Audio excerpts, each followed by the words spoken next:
voilà, j'ai fini de monter la courroie. Je vais faire celle alignée. Je vais démarrer pour pouvoir faire la chasse zéro pour le circuit d'eau, le niveau d'huile et elle est prête pour le garde. Okay. T'as vu la Là, on a refait le système de ventilation qui passe en direct avec double vitesse au cas où ça chauffe plus. Il y a une année où on a fait 4 ventilateurs. Ouais, 4 ventilateurs, 2 devant, 2 derrière sur le radiateur.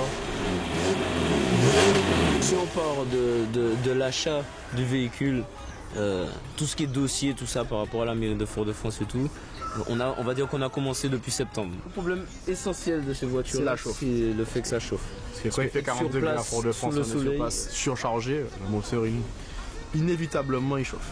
Parce qu'il n'y a pas de vent, il y a du monde, il y a de la foule, il fait chaud. Inévitablement ça chauffe. Donc c'est le plus gros problème. Vraiment le plus gros problème.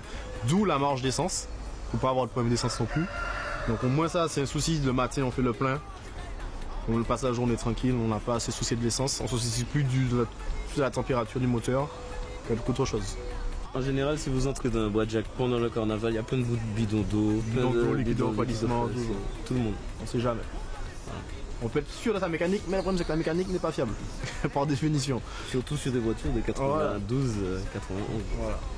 Des voitures qui ont plus de 20 ans, on ne sait jamais ce qui peut se passer. Même si on a mis des pièces neuves un peu partout, il y a toujours une nouvelle casse qui peut être une pièce qu'on a oubliée, on ne sait jamais. Quoi financier Quand c'est un gros moteur par exemple comme celle-ci, il faut compter un plein par jour. Pour voir l'ange. Le carnaval concrètement il va nous coûter à peu près 200 litres. 200 litres d'essence. Voilà, sur les 4 jours. En gros, on va en large, il faut toujours avoir une réserve.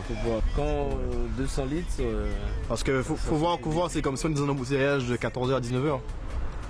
Voilà. On est en première, on est là avec du monde. Voilà. Et il y a une quinzaine de personnes sur la voiture. Donc ça fait des voitures qui sont là pour durer, plus ou moins. Surtout plus que moins. Donc je vois pas pourquoi ils nous disent faut arrêter de faire du bruit. On va pas rester accéléré de 14h à 19h non plus. C'est pas réalisable. Il faut que notre voiture dure quand même quelques années pour l'investissement qu'on fait dessus. C'est ce qu'ils ne comprennent pas. Donc ils essaient de nous trouver une fausse excuse à chaque fois. Donc après, on a chacun son concept. Chacun son concept de la boîte jack.